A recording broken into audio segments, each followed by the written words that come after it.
저희들 지난주에 고린도전서 시작했습니다. 지난주 1절부터 9절까지 시작했죠. 서론이었습니다. 교회는 주님의 계획 안에서 모인 공동체입니다. 고린도 교회의 사도행전 18장이었죠. 사도 바울이 아덴에서 쫓겨서 갑니다. 그곳에 갔더니 아굴라와 브리스길라가 있었죠. 그들도 로마에서 글라우디오 황제의 추방령에 따라서 쫓겨온 것이었어요. 그런데 고린도에서 쫓겨온 자들끼리 우연이었을까요? 아니란 거죠. 주님께서 행하셨죠. 주님께서 인도해 주셨죠. 그래서 그들이 고린도에서 모입니다. 그리고 그들이 모여서 교회가 시작이 되었죠. 그것은 우리가 이 자리에 모인 것도 우연이 아니었다고 그랬어요. 하나님의 인도하심으로 저희가 이 자리에 모여서 같이 예배를 드리는 거라고 하셨어요. 모든 것은 우연이 아닙니다. 하나님께서 여러분들을 사용하시는 거예요. 하나님의 교회를 세울 수 있도록 그 영광을 여러분에게 맡겨주신 거예요. 여러분들은 주님께 감사하시기 바랍니다. 네, 두 번째로 재창조된 자들에게는 평강이 있어야 합니다. 재창조, 예수님께서 숨을 내쉬면서 말씀하셨어요. 재창조하셨습니다. 그러면서 저희에게 평강이 있을지어다. 예수님을 받은 자들, 성령을 받은 자들, 예수가 우리 안에 있는 자들, 예수님이 우리의 주인인 자들에게는 반드시 평강의 삶이 따른다고 그랬어요. 평강이 있어야 된다고 그랬어요. 평화가 있어야 된다고 그랬어요. 여러분 삶 가운데, 가정 가운데 화목함이 있길 소망합니다. 힘들 때일수록 감사할 것을 찾아야 합니다. 고린도 교회인들이 힘들게 하죠. 이 바울은 에베소에 있습니다. 에베소에서 3년간 있어요. 힘든 환경 가운데 있습니다. 그럼에도 불구하고 고린도 교회에 힘들게 하는 자들을 저주를 하지 않아요. 저 사람들 왜 이렇게 날 또 힘들게 하지? 조용할 데가 없네. 가 아닙니다. 나를 힘들게 하지만 그들을 향해서 감사할 거리를 찾았어요. 그리고 그들을 축복하면서 주님께 기도를 올려드립니다. 여러분, 나를 힘들게 하는 자가 있어요? 자녀들, 남편들, 아내들, 사랑하는 자들이 나를 힘들게 하세요? 네. 그럴수록 감사할 거리를 찾아서 감사하시기 바랍니다. 그게 화해케 하는 거예요. 그게 평강이에요. 그러한 저희가 되길 소망합니다. 네, 웃으시는 분이 많은 거 보니까 많으시네. 네. 자, 오늘은 10절부터 17절까지 말씀입니다. 아시는 것처럼, 저희가 읽은 것처럼 고린도 교회의 분쟁에 대한 말씀이에요. 고린도 교회에 분쟁이 너무 많은 문제가 있었어요. 그 중에 대표적으로 첫 번째 나온 말씀입니다. 1절부터 9절까지는 감사 인사를 했어요. 그리고 너희를 위해서 내가 기도한다라고 얘기를 합니다. 그러면서 본론으로 들어가는 거예요. 내가 편지를 쓴 이유에 대해서 조근조근 하나씩 말씀합니다. 근데 첫 번째로 고린도 교회의 분쟁에 대한 말씀입니다. 10절에 보니까 형제들아 내가 우리 주 예수 그리스도의 이름으로 너희를 권하노니, 근데 원어를 보면요, 제일 먼저 10절이 권하노니로 시작합니다. 권하노니 형제들아로 시작해요. 그러니 10절부터 17절까지 말씀 중에 가장 중요한 거예요. 권하는 거예요. 무엇을 권하는지 그것이 중요하다는 거예요. 권한다라는 단어가 옆으로 부르다라는 단어입니다. 파라칼레오, 옆으로 부르다. 왜? 옆으로 불러서 부탁하는 거예요. 그러니까 이 사람을 너무나 사랑하는 거예요. 그러니까 너무나 사랑하니까 따로 부르는 거예요. 가까이 와. 가까이 와. 그러면서 그에게 얘기를 하는 겁니다. 부탁을 하는 거예요. 제발 이렇게 하면 안 될까?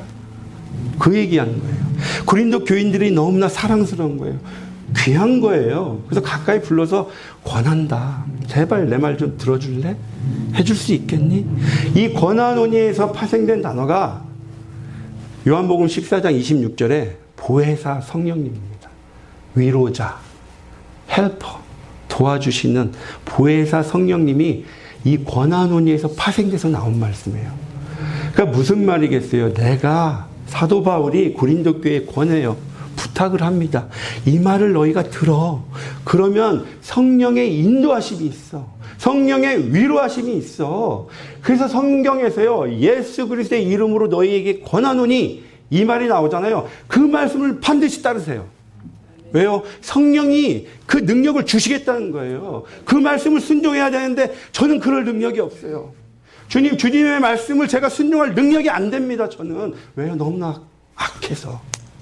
그러나 네가 그 말에 순종해서 내가 권하는 말을 따른다면 성령이 인도해 줄 거야. 성령이 도와줄 거야. 걱정하지 말고 순종해. 권하는 말을 따라. 그 말씀이에요. 그러니까 오늘 10절에서도 사도 바울이 분명히 권하고 있죠. 그 권하는 말을 따르면 돼요. 우리의 능력이 아니라 성령의 능력으로. 그래서 오늘 저희들에게도 주시는 말씀입니다. 여러분 따르시기 바라요. 그 권함을 따르시기 바랍니다. 그러면서 형제들아라고 얘기해요. 참 좋은 말이잖아요. 따뜻한 말이잖아요. 우리가 형제라고 하면 피로 나뉘어진 피를 함께하는 형제잖아요. 이 형제란 단어가 어머니의 태를 같이 한 자예요. 그래서 육적으로 우리가 피를 같이 하는 형, 누나, 동생, 남동생, 여동생 있잖아요. 그게 형제죠. 그러나 우리도 영적인 피를 나눈 자라는 얘기예요. 저와 여러분도 피를 나눈 자입니다. 누구의 피요? 예수 그리스도의 피를 함께 나눈 자예요. 얼마나 귀해요. 그래서 저와 여러분도 형제자매, 다 형제자매예요. 그리스도 안에서. 그래서 우리는 피로 맺혀진 형제 관계이기 때문에 가족인 거예요, 여러분. 티격태격 싸울 수 있어요. 그게 교회예요. 싸울 수 있습니다. 그러나 피로 맺어졌기 때문에 다시 화해할 수 있는 거예요. 지금 사도 바울이 얘기합니다. 형제들아, 내가 권하노니, 우리 주 예수 그리스도의 이름으로 너희를 권하노니 모두가 같은 말을 하고 너희 가운데 분쟁이 없이 같은 마음과 같은 뜻으로 온전히 행하라. 같은 말을 하고 분쟁이 없이 같은 마음과 같은 뜻을 행하라. 그럼 같은 말을 하기 위해서 어떻게 해야 될까요? 같은 말을 하기 위해서는 두 종류예요. 첫 번째는 강제로 같은 말을 하게 할 수 있습니다. 어떻게 하냐면 저희가 평양에서 사역할 때 학기마다 봉숙교회를 한 번 가고요. 칠골교회를 한 번 가요. 한 학기마다. 1년에 2번씩 가는 거죠. 가서 예배를 드립니다. 그러면 주일날 예배를 딱 드리면 봉숙교회나 가서 예배를 드리면 저희가 앞에 앉아요. 앞부분에. 외국인들을 다 앞에다 앉게 하고 뒷부분은 다 평양 시민들이에요. 평양 시민들인데 그분들이 다 예수를 믿는 뭐 지하교인이 아니고 잡으로 된 거예요. 누구는 그들이 잡인 거예요. 썬데이에 여기 와서 예배를 드려라. 그럼 그들은 오죠. 준비를 해서 와요. 그러면 준비를 어떻게 하냐. 북한에 있는 목사님이 설교를 하시죠. 그러면 우리랑 똑같아요. 아멘, 아버지, 주여 합니다. 그러면 그 중에 한 명이요. 리더가 있어요. 그분이 하면은 다 같이 아멘. 한 분이 주 하면 주여 하는 거예요. 그게 누가 시키면 다 같이 같은 말 해요. 그렇게 강제적으로 할 수가 있어요. 또 할 수 있는 게 뭐냐면 같은 마음이 있으면. 말이라는 것은 우리 안이 중요하잖아요. 안에 있는 게 나오잖아요. 그러니까 같은 마음, 같은 뜻이 있으면 말이 같은 말이 나오게 되어 있다는 거예요. 그런데 지금 고린도 교회는 어떻습니까? 같은 말을 하고 있나요? 아니요. 나는 아볼로에게, 나는 바울에게, 나는 게바에게 다 다른 말을 하고 있는 거예요. 그래서 지금 분쟁이 생긴 겁니다. 다른 마음을 가지고 다른 말을 하고 있다 보니까 분쟁이 생긴 거예요. 그래서 분쟁이란 단어가 뭐냐면 틈이 생기다예요. 분쟁, 틈이 생기다. 이게 분쟁입니다. 다른 마음을 가지고 다른 말을 하니까 서로 찔러대는 말을 하는 거예요. 서로 찌르고 있는 거예요. 그러니까 이게 틈이 생긴 거예요. 그러면 우리 교회에서는 중요한 건 틈이 생길 수 있어요. 그러나 틈이 생기지 않게 꼭 조이죠. 누가 막 조입니다. 틈이 안 생기게. 아니면 우리 둘 사이에 접착제 같은 것이 있어서 딱 붙여놔요. 그게 뭐겠어요? 조이고 우리를 떨어지지 않게 한 예수 그리스도시죠. 말씀이죠. 예수 그리스도의 사랑이죠. 그 사랑이 우리를 조여매는 거예요. 떨어지지 말라고. 그럴 때 우리가 붙어 있는 거예요. 저와 여러분 사이에 예수님이 계신 거예요. 그 예수님으로 말미암아 우리가 붙게 되는 거예요. 그래서 저와 여러분 사이에 예수님이 계셔야 돼요. 여러분과 여러분 사이에서도 세상 말로 엮여 있는 게 아니에요. 세상 인정으로 엮여 있는 게 아니에요. 예수님으로 붙어 있는 거예요. 그런데 우리는 완악하잖아요. 악하잖아요. 우리가 어떻게 하나 될 수 있어요? 그래서 고린도전서 6장 17절에 말씀하는 겁니다. 주 합한 자는 한 영이라. 우리가 말씀 관계로 맺어져야 된다는 거예요. 저와 여러분은 반드시 말씀으로 맺어져야 되고, 여러분과 여러분도 말씀으로 맺어지길 바랍니다. 그럴 때 우리가 떨어지지 않는 거예요. 붙게 되는 거예요. 하나 될 수 있는 거예요. 그런데 같은 말을 하기 위해서는 아까 말씀드린 것처럼 같은 마음과 같은 뜻을 가져야 돼요. 같은 마음. 그 같은 마음이 어떤 마음일까요? 고린도전서 2장에 바로 얘기합니다. 누가 주의 마음을 알아서 주를 가르치겠느냐? 그러나 우리가 그리스도의 마음을 가졌느니라. 같은 마음은 우리에게 그리스도의 마음을 가지래요. 그리스도의 마음은 어떤 마음일까요? 다 아시잖아요. 그리스도의 마음. 빌립보서 2장 5절부터 9절까지 그 말씀 다 아시잖아요. 너희 안에 이 마음을 품으라. 곧 그리스도 예수의 마음이니 그는 근본 하나님의 본체시나 동등됨을 취할 것으로 여기지 아니하시고 오히려 자기를 비워 종의 형체를 가지사 사람들과 같이 되셨고 사람의 모양으로 나타나사 자기를 낮추시고 죽기까지 복종하셨으니 곧 십자가에 죽으심이라. 자기를 비우는 거예요. 자기를 낮추는 거예요. 십자가에 죽기까지 복종하는 거예요. 여러분, 내가 낮아지고 내가 비워지잖아요. 다툼이 생기겠어요? 둘이 똑같으니까 싸우는 거예요. 그렇지 않나요? 누구 하나가 죽어보세요. 누구 하나가 막 찔렀는데 아이고 아파라 그냥 가만히 계셔보세요. 난 예수로 죽었어. 찔러봐. 싸움이 일어나나요? 같이 으악 하고 덤비니까 싸움이 일어나는 거예요. 그리스도의 마음을 품기를 소망합니다. 낮아지시길 소망해요. 한 사람이라도 낮아지면 다툼이 안 생깁니다. 분쟁이 안 생겨요. 예수 그리스도로 하나 될 수 있습니다. 그렇다면 여기서 같은 뜻은 무엇이겠어요? 같은 뜻은 미래를 바라보고 있는 거예요. 같은 목적, 같은 표대, 그것을 보고 같이 가는 거예요. 같은 뜻. 제가 결혼할 때 저희 사모가 조건이 있었어요. 나랑 결혼하려면 딱 한 가지 조건을 따라야 됩니다. 뭔데? 선교 가야 돼요. 다른 건 상관없어요. 선교는 꼭 가야 됩니다. 선교사로 가야 돼요. 이게 결혼 조건이었어요. 그런데 예스했습니다. 결혼부터 해야 되니까. 선교는 솔직히 뒤에 있었고요. 여기에는 그래 결혼부터 하자. 예스했습니다.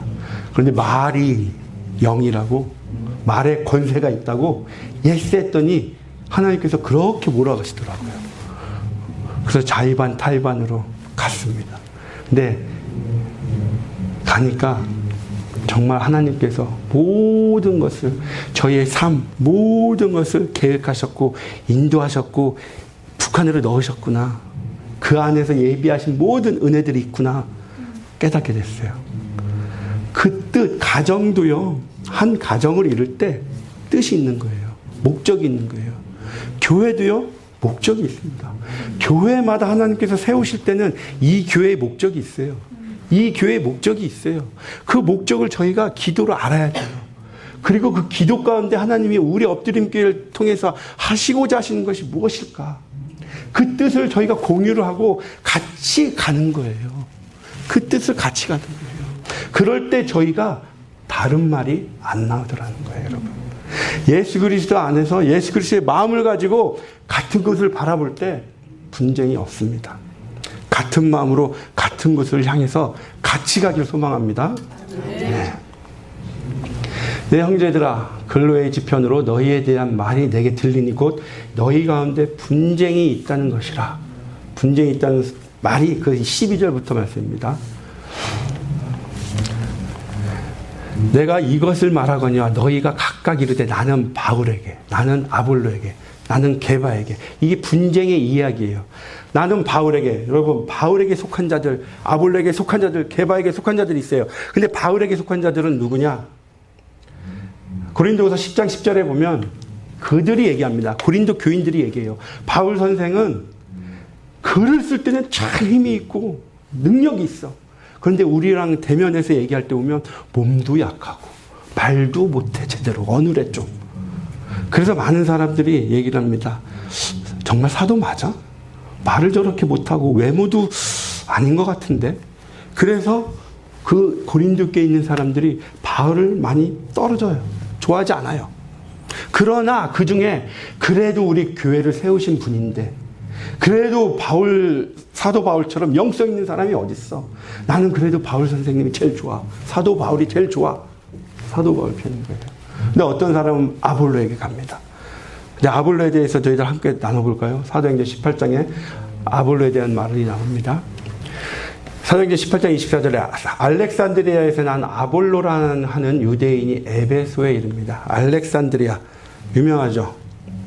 알렉산더 대왕이 만들어 세웠죠.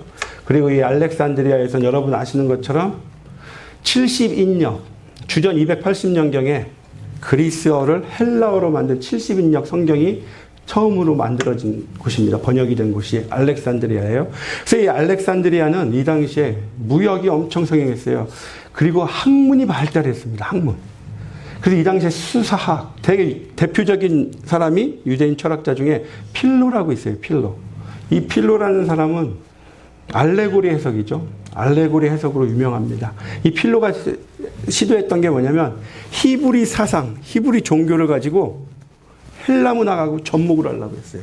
그러다 보니까 자꾸 영적인 걸 추구하게 됩니다. 그래서 알레고리 해석을 해요. 성경 자체를. 그래서 필로가 이 당시에 예수님 당시에 살아 있었어요. 그래서 아볼로가 이 필로 소속이 아니었느냐, 필로 학파 사람이 아니었겠는가라고 학자들은 판단을 합니다. 생각을 해요. 이 알렉산드리아가 학문이 발달했어요. 그래서 아볼로가 수사학을 공부합니다. 수사학이라고 하면 어떻게 하면 말을 잘할까? 예쁘게 할까? 내가 가지고 있는 것을 어떻게 하면 이 사람을 설득을 시킬 수 있을까? 그 말에 대한 표현, 설교에 대한 것을 공부를 한 거예요. 그래서 말을 정말 잘하죠. 이 아볼로라는 유대인이 에베소에 옵니다. 이 에베소에 올 때 사도 바울은 에베소에 있다가 2차 전도 여행을 마무리 짓기 위해서 안디옥으로 간 시점이에요. 그 시점에 에베소에 옵니다. 이 사람이 언변이 좋고 성경에 능통한 자라. 그런데 이 성경이 25절 말씀처럼 구약을 중심으로 능통한 거예요. 그가 일찍이 주의도를 배워 열심으로 예수에 가는 것을 자세히 말하며 가르치나 요한의 세례만 따름이라. 그가 회당에서 담대히 말하기 시작하거늘 브리스길라와 아굴라가 듣고 데려다가 하나님의 도를 더 정확하게 풀어 이르더라. 그러니까 침례, 세례 요한 때까지만 아니까 예수님도 부분적으로 아는 거예요. 그런데 그가 회당에서 설교를 하고 가르칠 때 브리스길라와 아굴라가 듣습니다. 그런데 아굴라와 브리스길라는 누구의 제자예요? 바울의 제자예요.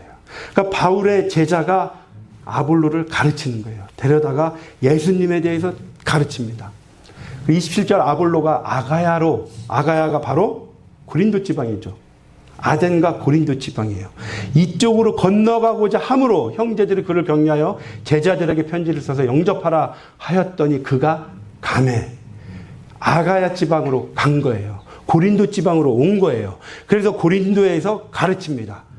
그래서 고린도에서 이 아볼로의 가르침을 받은 자들이 와, 이는 성경으로서 예수는 그리스도라 증언하여 공중 앞에서 힘있게 유대인의 말을 이김이더라.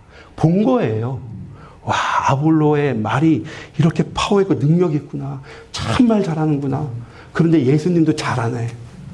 능력을 본 거예요. 그랬더니 나는 저 말도 어눌하게 하는 바울 선생보다 아볼로야. 난 아볼로가 더 좋아. 아볼로파가 되는 거예요. 근데 게바에게는, 그래서 게바가 누구죠? 다 아시는 것처럼 베드로죠. 베드로에게는 세 이름이 있습니다. 베드로, 시몬, 게바. 베드로는 헬라어, 시몬은 히브리어. 그런데 여기서는 게바라고 해요. 게바는 아람어입니다. 아람어. 그렇다면은 고린도에서 게바라고 부른다는 것은 누가 부르겠어요? 정통 유대인들. 그러니까 디아스포라 1세대, 저희와 같이 이민 1세대들이 게바, 아람어를 쓰잖아요. 그래서 베드로를 게바라고 부릅니다. 그러니까 게바파, 베드로파 누구겠어요? 디아스포라 1세대 유대인들, 정통 유대인들, 그들이 게바파가 돼 있는 거예요. 보세요. 갈라디아서 2장 8절에 베드로에게 역사하사 그를 할례자의 사도, 유대인의 사도로 삼으신 이가 또한 내게 역사하사 바울에게 역사하사 바울을 이방인의 사도로 삼으셨느니라. 그러니까 베드로는 유대인들의 사도로 세우신 거예요. 그래서 고린도에 있는 베드로파, 게바파는 정통 유대인들이 모인 자들입니다. 그리고 나는 그리스도에게 속한 자라. 우리는 이렇게 얘기하면 당연하지. 좀 맞는 말이네. 저 사람들 참 옳은 사람들이네 라고 생각을 하지만 생각을 해보세요. 나는 그리스도에게 속한 자라라고 팔을 받는 거예요. 올바른 건가요? 내가 그리스도에게 속했는데 교회에서 그리스도에게 속했다고 팔을 따로 만들어요. 정말 내가 그리스도에게 속했다면 팔을 만들겠어요? 분쟁하게 됐겠어요? 아니라는 거예요. 이들도 나는 그리스도에게 속했어 라고 하는 이 사람들도요, 다른 의미입니다. 나는 그리스도로 이미 구원받았어. 나는 더 이상 게바도 필요 없고 아볼로도 필요 없고 바울도 필요 없어. 저 사람들이 가르치는 거 필요 없어. 나는 성령님이 직접 가르쳐. 성령파. 나 필요 없어. 그리고 난 이미 구원을 받았기 때문에 내 맘대로 살아도 돼. 내 맘대로 살아도 이미 구원받았는데 그 파들이 그리스도파예요. 그러니까 정말 그리스도에게 속했다고 한다면, 저와 여러분이 정말 그리스도에게 속했다고 한다면 분파를 만들면 안 되죠. 하나 되게 해야 되겠죠. 지금 그리스도에게 속한 자들 그들입니다. 13절 그리스도께서 어찌 나뉘셨느냐. 세 가지를 질문을 합니다. 예수께서 나뉘어졌느냐? 절대 그럴 수 없다. 예수님이 이 땅에 왜 오셨는데? 우리를 하나 되게 하기 위해서 오셨잖아. 그는 우리의 화평이신지라 둘로 하나를 만드사 원수된 것 곧 중간에 막힌 담을 자기 육체로 허시기 위해서 이 땅에 오신 분이 나누겠어? 아니야. 바울이 너희를 위하여 십자가에 못 박혔느냐? 내가 너희를 때문에 죽었어? 내가 아니야. 예수 그리스도께서 너희를 위해서 십자가에 돌아가신 거야. 두 가지 질문 가운데는 절대 사람을 보지 마, 너희들. 예수님이 하셨어. 예수님이 예수 그리스도 안에 있어야 돼. 그 말씀을 하고 있는 겁니다. 그러면서 세 번째 얘기합니다. 바울의 이름으로 너희에게 세를 줬느냐? 세 번째 질문이 중요해요, 지금. 내 이름으로 너희에게 세를 줬니? 성부와 성자와 성령의 이름으로 세를 주지 내 이름으로 줬니? 14절 보세요. 나는 그리스부와 가이오 외에는 너희 중 아무에게도 내가 세례를 베풀지 아니한 것을 감사한다. 여러분, 세례를 많이 베푸는 게 중요한 거 아닙니까? 더 많은 영혼들이 주님께 돌아오는 건데. 근데 지금 사도 바울은 나 세례 베풀지 않은 게 너무 감사해. 말이 안 되죠? 그런데 지금 고린도 교회에 그렇게 얘기하고 있어요. 이는 아무도 나의 이름으로 세례를 받았다 말하지 못하게 하려 함이라. 내가 또한 스데바나 집 사람에게 세례를 베풀었고 그 외에는 다른 누구에게도 세례를 베풀었지 아니하니라. 세례를 베풀어야 되는데 세례를 안 베푼 게 감사하대요. 왜 그랬을까요? 파가 나뉘었죠. 이 당시에는요, 세례를 줄 수 있는 사람들이 누가 있었냐면 교회의 감독, 장로, 집사, 이 세 분들은 교회에서 세례를 줄 수 있었습니다. 그런데 지금 막 파가 나뉘잖아요. 아볼로파, 게바파 막 나뉘죠. 그러니까 이 감독과 장로와 집사들이요, 저 사람들이 파를 나누면서 자기 세력을 갖는 거예요. 이거 안 되겠네? 나도 세력을 좀 가져야 되겠네? 세례를 막 줍니다. 그리고 이 고린도 교회의 세례가 잘못 전파된 게, 나는 이 사람한테 세례를 받았으면 나는 이 사람에게 속해. 이 사람의 영이 나에게 오겠지. 저 영성이 나에게 오겠지. 나는 이 사람 학파에 들어갈 거야. 그렇게 되는 거예요. 그래서 세례를 주면서 이 사람들이 감독과 장로와 집사들이 자기 그룹들을 계속 만들어 나가는 거예요. 그래서 사도 바울이 얘기합니다. 나는 그들과 같이 너에게 세례 안 준 게 참 감사하구나. 내가 만일 너에게 세례를 막 베풀었으면 나도 그들과 똑같이 내 세력을 만들려고 했다고 너희들이 생각할 거 아니야. 그런데 난 그렇지 않아. 나는 내 세력 안 만들어. 오직 예수 외에는 세력 없어. 그 얘기를 하는 거예요. 그래서 교회 내에서는 여러분, 나의 영향력, 내 사람들 만들지 마세요. 기뻐하지 않습니다. 주님께서. 내 세력, 내 사람 실컷 만들어서 뭐 하시게? 나 높아지려고 내가 높아져서 뭐 하시게? 내 안에 예수님 계시다면서요. 예수님만 드러나면 되잖아요. 왜 예수님이 안 드러나고 내가 높아지려고 하세요? 여러분, 절대 사람의 영향력을 만들려고 하지도 마시고요. 여러분들이 존경하는 멘토를 세우려고도 하지 마세요. 그 사람한테 저주하는 겁니다. 그냥 감사하면 감사하세요, 혼자. 모든 영광은 주님께만 올려드리면 돼요. 나 좀 알아봐 줬으면 그런 말 갖지 마세요. 주님 알아주세요. 내가 뭐라든지 주님은 다 아세요. 주님만 아시면 되잖아요. 아멘? 네. 실제로 요한 3서에 보면 이런 일이 있었습니다. 내가 두어 자를 교회에 썼으나 그들 중에 웃음대기를 좋아하는 디오드레베가 우리를 맞아들이지 아니하니 그러므로 내가 가면 그 행한 일을 잊지 아니하리라. 그가 악한 말로 우리를 비방하고도 오히려 부족하여 형제들을 맞아들이지도 아니하고 맞아들이고자 하는 자를 금하여 교회에서 내쫓는도다. 실제로 초대교회에서도 이런 일들이 있던 거예요. 자기가 세력을 키운 다음에 교회를 자기 마음대로 하는 거예요. 자기 마음대로 받아들이고 내쫓고 저주입니다. 저주예요. 교회에서는 오직 예수님 외에는 드러나지 마시길 바랍니다. 예.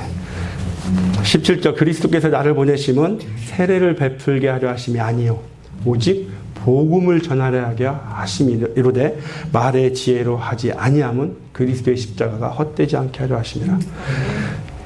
사도 바울을 보낸 것은 세례를 베풀게 한 게 아니라 복음을 전하게 하려 하심입니다. 그런데 말의 지혜로 하지 않는데요. 그럼 어떤 걸로 했을까요? 고린도전서 2장 4절에 말합니다. 내 말과 내 전도함이 설득력 있는 지혜의 말로 하지 아니하고 다만 성령의 나타나심과 능력으로 하였다고 말합니다. 말의 지혜로 하지 아니했대요. 그럼 복음 전파는 말의 지혜가 아닌 성령의 능력으로 해야 합니다. 제가 처음 막 교회 다니면서 은혜 한참 받을 때 어떤 목사님 설교를 교회를 출석을 했어요. 출석을 해서 막 열심히 들었어요. 너무 은혜가 됐어요. 너무 달콤했어요. 그래서 너무 정말 말씀이 달콤하구나. 그래서 한 3년 다녔습니다. 그런데 어느 날요 그 말씀을 듣고 성경을 탁 폈어요. 하나도 이해가 안 되는 거예요. 귀에는 너무나 달콤하게 설교가 들어왔는데 성경을 보니까 이해가 안 돼요. 무슨 의미겠어요? 강단에서 말씀을 선포를 하는데 말의 지혜로 한 거였어요. 이 자리에서 선포되는 말씀은요, 여러분들 마음 가운데 오직 말씀만 남아야 돼요. 예화가 나오면 안 돼요. 대부분이 나갈 때 예화, 너무 재밌었어. 예화만 붙들고 나갑니다. 아니에요. 말씀만 붙들어야 돼요. 그래서 저도 처음에 전도사 시절 때는 말 잘하는 세상 얘기, 소위 얘기하는 말빨 좋은 사역자들 보면 와 어떻게 말 저렇게 잘하지? 저렇게 예쁘게 잘하지? 쏙쏙 잘하지? 그래서 막 성경 읽은 다른 책 막 가져다가 열심히 읽었어요. 그 말대로 표현도 해봤어요. 안 되더라고요. 이 강단에서 선포되는 말씀은 오직 복음입니다. 말씀이에요. 이거 외에 다른 말 필요 없습니다. 그래서 저는 아시는 거예요. 많이 2년 동안 들으셨으니까 처음 시작할 때 다른 말 안 합니다. 자질구레한 뭐 세상 말, 들어가는 말 다 안 해요. 왜요? 시간 아깝잖아요. 이 말씀만 전하고 이 말씀만 우리가 붙들게도 시간 없는데 왜 세상 쓸데기 없는 말을 저희가 나눌 필요가 뭐가 있어요? 오직 말씀만 여러분에게 선포하고 여러분은 이 말씀만 붙들면 돼요. 아무리 설교 잘하고 말씀 좋은 목사님도요, 열심히 듣다가 어느 날 우리가 말씀을 받는데 깨달아지는 게 없어요. 좋은 설교 아닙니다. 아무리 지루하고 졸린 설교를 하더라도 복음만 말하는 설교가 정말 좋은 설교예요, 여러분. 졸립더라도요, 그 설교를 들으시기 바라요. 그러한 설교가 여러분에게 정말 피가 됩니다. 말의 지혜가 아닌 성령의 능력으로 복음을 전하시길 소망합니다. 네, 그런 저와 여러분이 되시길 주님의 이름으로 축원드리겠습니다. 정리하겠습니다. 성도 간의 분쟁은 말씀 안에서 회복이 됩니다. 예수님께 속한 자는 하나 되게 힘쓰는 자들입니다. 나는 누구에게 속했다 아닙니다. 우리는 그리스도에게 속한 자들이에요. 그래서 나의 영역을 만들지 마시기 바랍니다. 말의 지혜로 복음을 전파하지 마시기 바랍니다. 성령의 능력으로 전하시길 주님의 이름으로 축원드리겠습니다. 하나님 아버지 감사합니다. 교회 가운데 저희를 부르셨습니다. 그런데 저희는 너무나 완악하기에 내가 높아지고자 합니다. 내가 드러나고자 합니다.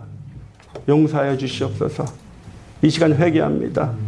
주님, 저희 안에 선하지 못한 모든 것들, 내가 드러나고자 했던 마음들, 완악했던 마음들 다 십자가에 못 박게 하여 주시옵소서.